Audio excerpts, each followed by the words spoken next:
Hey guys, Mark here. How are you all doing? I just thought I ought to post another update. So I hope you can hear me alright. I've got the windows open. It's about 30 degrees here in Andalusia. And I've got my seatbelt on because people have been nagging me in my videos. When I drive around the private estate, I don't wear my seatbelt. Centre that up a bit. So what's happened to the car lately? Well, let's have a think. So I put new tyres on. So this is where are we now? We're middle of September filming this, and at the start of the summer, so we're looking at sort of very beginning of July. I put 4 new Goodyears on, which I've tried to stick with the original manufacturer tyre because they went well, I stuck with the original because I thought it was the best fit for the car because it's a heavy car, and they had a good speed and quietness rating. And the ones I put on in 2016, I didn't put them all on together. I put the rears on first because they were most worn, and then I put some fronts on a couple of months after that. But I put all 4 on together now, and they lasted about 30,000 miles. I was really impressed with them because I do like to chuck the car around the bends. So that was, and they'd gone down in price as well from when I bought them. That's a nice surprise. So they were €400, and then I had them all fitted and balanced and everything. When the car was in there, they couldn't do the balancing first of all, and the tracking, because they said that there was a problem with the front ball joint. So I had that changed. I think that was about €70. One of the front suspension ball joints. The car seems really susceptible to them. I don't know if it's because the roads here in Spain aren't bad. They're not the worst I've driven on, but where I live, there's a lot of speed humps. Literally every 200 or 300 meters around. There's a lot of private urbanizations and just all the local roads in the town and the village. There's just speed bumps everywhere, and because the car's hitting that all the time, so I don't know if it's taking it out on all the suspension bushings. Obviously things like chassis parts you expect them to wear because they're only made of rubber.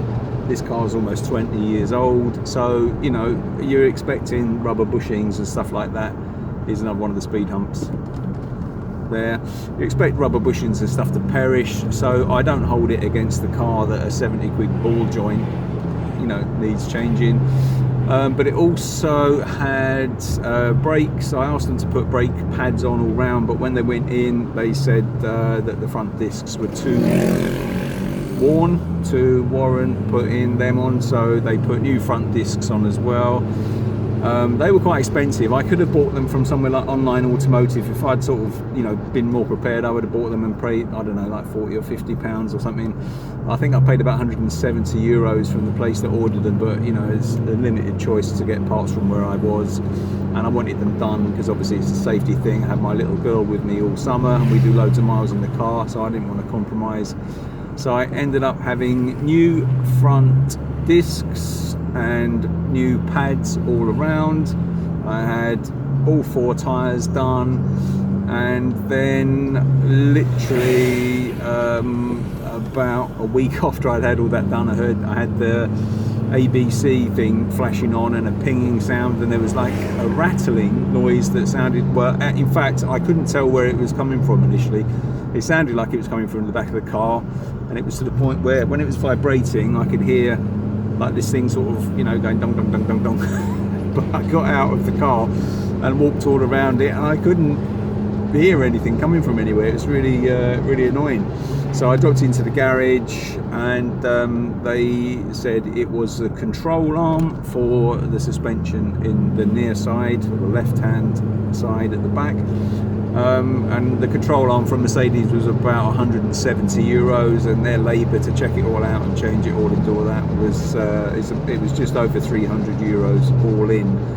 So I spent about €1,300 altogether, and I've still got a service to do. I had a massive service last summer, where everything was changed, all the pollen filters, all the cabin filters. I had all the engine oil, the gearbox oil, all the gearbox filter, loads of stuff done, and some other like minor repairs. So that was a massive service.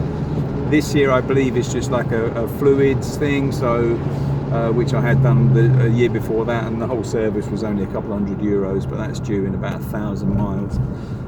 So other than that, it's all running well. I still haven't changed my radiator fan. Every now and again I get the coolant message come up, and obviously the temperature's sort of, you know, creeping up a bit high.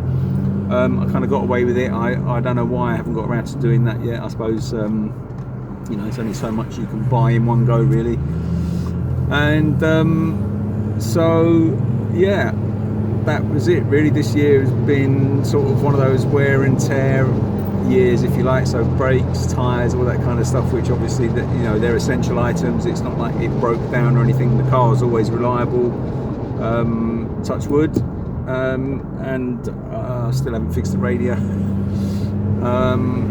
So yeah, there you go. I thought I'd just give you a little update, and well, there's nothing else to report really. Just going over the river. Let me just show you that quickly, where I live, and it goes out to sea out there. I don't know if you can see any of that, and it's a terrible camera work, isn't it? I shouldn't be doing this while I'm driving, but there's the marina where I live.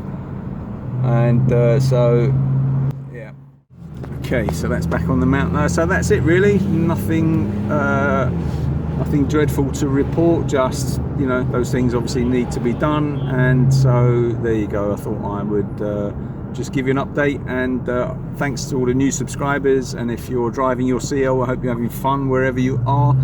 And I always enjoy reading your comments and stuff. I still have the French road trip from last year to post up as well, so I'll get around to that. Anyway guys, thanks for watching, and I really appreciate you know, all the comments and stuff. It's good to hear from you all, and I'll try and keep updated with any other stuff that's happening with the car. Alright gang, take care, all the best for now. See you later.